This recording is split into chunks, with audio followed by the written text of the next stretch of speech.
Craig? Thanks.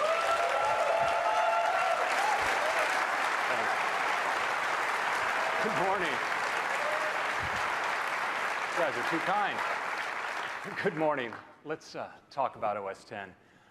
Our latest release, Mountain Lion, is the 9th of our big cat named releases in just over a decade. As we turn our attention now toward the 10th, we've hit a real issue.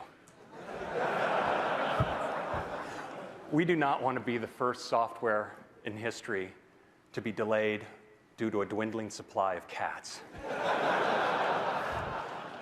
Now, fortunately, we do have a creative group at Apple, and we can think out of the box. And so we thought maybe we could take this lion thing in a different direction. So I'm proud to present to you today OS X Sea Lion. What do you think?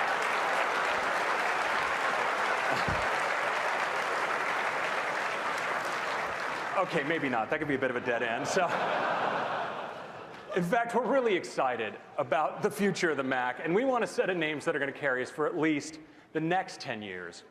And you know, the answer was really obvious to us. It's those places that inspire us here in California, in the place where OS X is designed and built.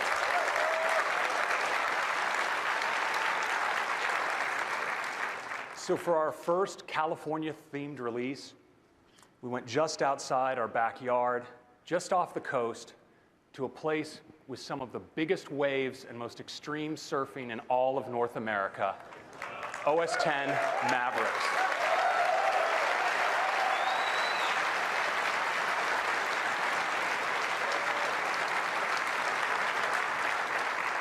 Now, Mavericks is a release with deep technology focused on extending battery life and providing responsiveness.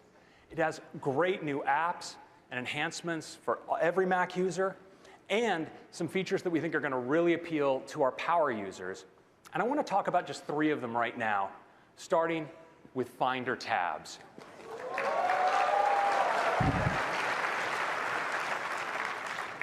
Sounds like you guys know how this is going to work. So, you, of course, can work in the Finder with multiple windows. It's a very powerful tool. But now you can draw all those windows together in tabs.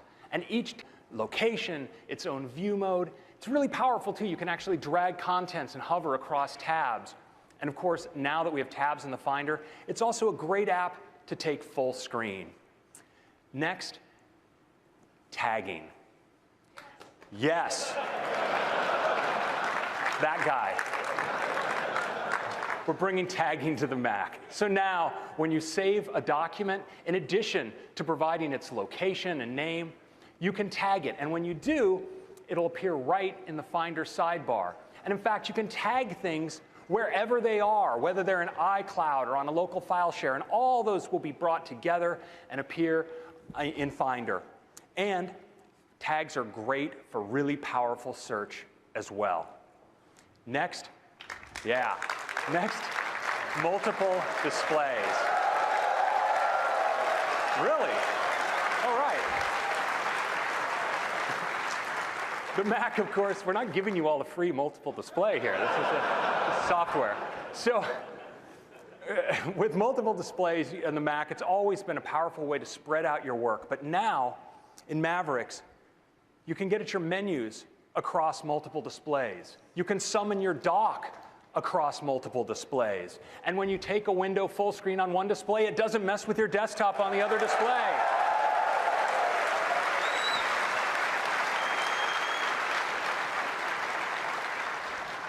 And I really love this. When you pan your spaces, you can do it independently on each of your displays.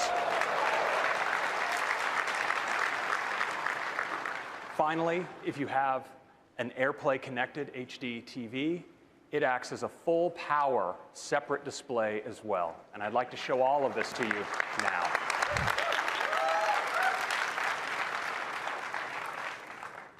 All right, let's take our first look here at Mavericks, and we're going to start with the Finder.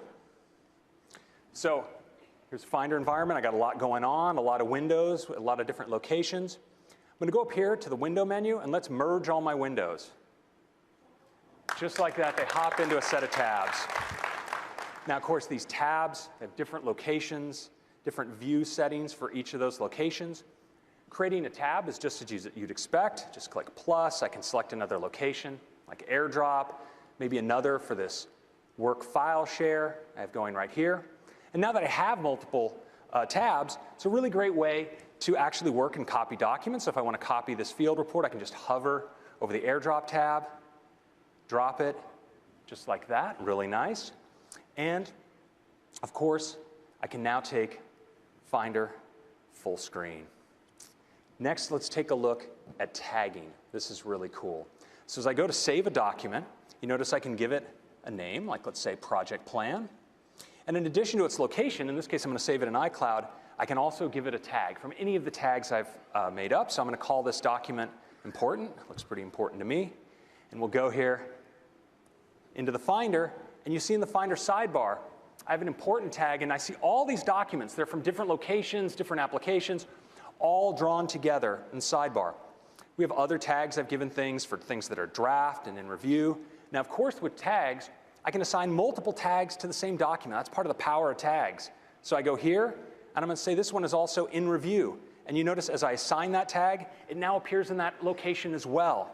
And if I want to assign a totally new tag, I want to make up a tag on the fly, I can just type it right here. This is a website project I'm working on. It says create new tag website.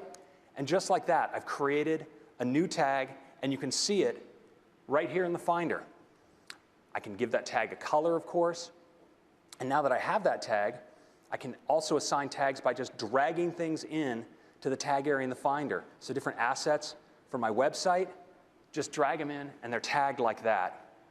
And tags are great for searching. So if I start typing, let's say, important, I can find all documents that are important. Let's go to all my files, and we'll find all documents that are both important and that are in review. And just like that, I found exactly what I'm looking for with tags.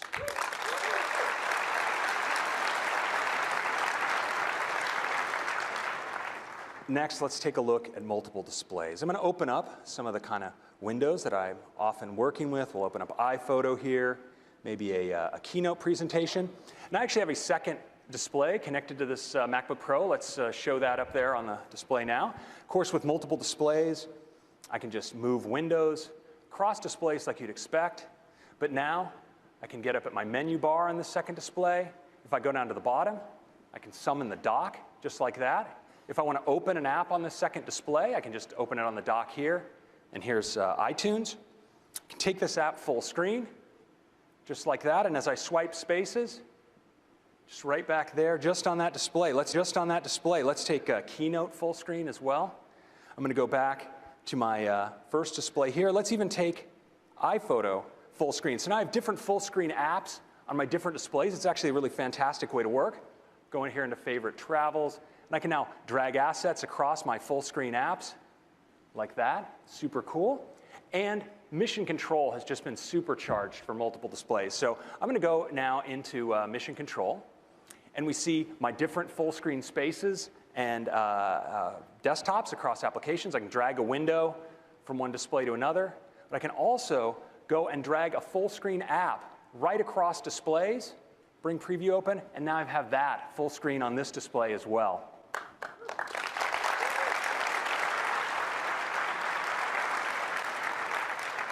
Finally, I actually have an Apple TV around here. Let's bring that into play. So here's my Apple TV. Now, this is pretty over the top. So I can actually go here into AirPlay. I'm going to connect to this Apple TV. So now it's a full power display as well. You can see I have my menu bar and my dock. I can go over here and get at my dock here. And I can go into Mission Control even. And I can go get a window across that other display. We'll just drag Keynote over here, right onto my Apple TV, and open it up. There it is, full displays in Mavericks.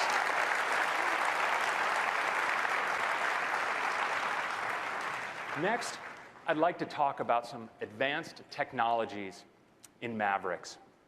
You know, our power users are increasingly doing their work on the go. They want great responsiveness, but they also want great battery life. And in Mavericks, we've introduced a whole host of technologies to address that challenge. Things like compressed memory that make sure you have memory available very quickly when apps demand it. Technologies like AppNap that actually make sure we're directing power only to those applications where you're really benefiting from it. System-wide core animation accelerated scrolling and OpenGL4 for super responsive graphics. And a topic I want to go into in a bit more detail now, timer coalescing. So when you look at battery life on your computer, the real factor that software has the most influence over is CPU activity and its draw on power. And if you look at what your system is doing at any given time, what you'll see as you look under the hood is not a smooth line, but actually hundreds of interrupts occurring per second where the system is going from a power-efficient sleep state up to a state of high power use and back down. And all of those transitions actually consume a lot of power. Well, in Mavericks, we intelligently align all of that work, reducing those number of transitions. This, in combination with technologies like AppNap and other power optimizations, reduce CPU utilization activity for these kinds of scenarios up to 72%. It's pretty awesome.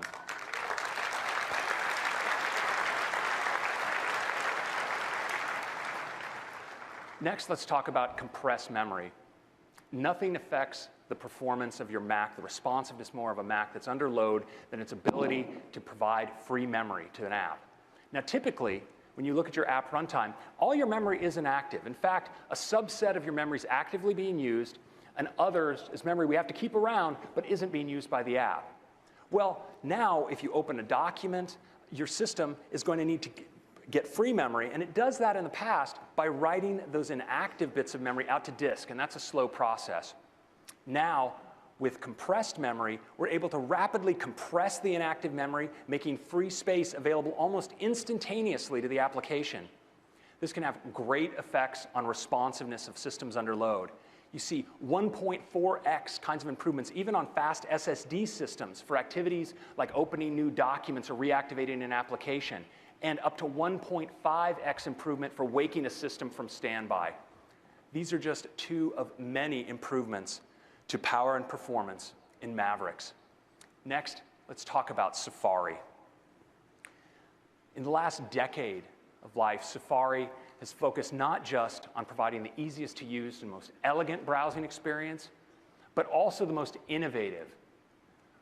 These are the kinds of innovations that Safari has brought: private browsing, blocking of third-party cookies for privacy, making the web easier to read with features like Reading List, and the HTML5 audio and video tag, all Safari firsts. And the engine in Safari, WebKit, is used by over 1.5 billion devices. Well, in Mountain Lion, we're making Safari even better. We have a great, clean new homepage with top sites from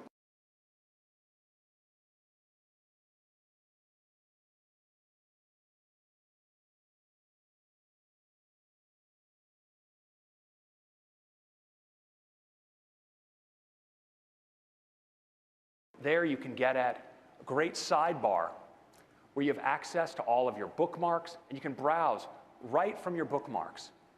And in that sidebar, we also have Reading List, where now you can continuously scroll through your articles, moving from article to article without ever having to click.